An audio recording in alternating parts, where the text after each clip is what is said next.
স্তুতি মানে কি? হে কৃষ্ণ করুণা সিন্ধু দীনবন্ধো জগৎপতে গোপেশ গোপিকা কান্ত রাধা কান্ত নমস্তুতে। হে কৃষ্ণ করুণা সিন্ধু, জগতের উপর আপনার করুণা। দীনবন্ধু, আমি অত্যন্ত দিনহীন প্রভু, কিন্তু জগতের মধ্যে আপনি আমার উপরে করুণা। দীনবন্ধু, আবার জগৎপতি আপনি। জগন্নাথ, তুহু কহাউ সে জগন্নাথ নাকি?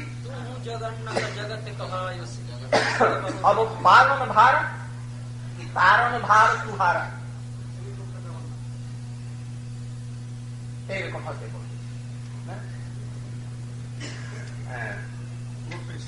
গোপেশ বলে যাচ্ছে প্রভু আপনি জগতের উপরে করেন, কিন্তু আমার তাতে সন্তুষ্টি নাই, তৃপ্তি হচ্ছে না।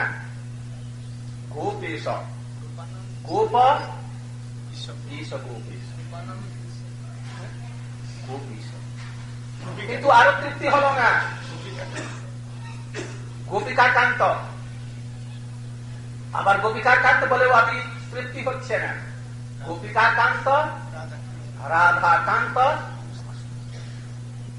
নানা রকমের মধ্যে ভাব আছে। ওই দিন দয়াদ্রনাথ হে মথুরানাথ পদাবলোক সে হৃদয় তদ আলোক কাতরম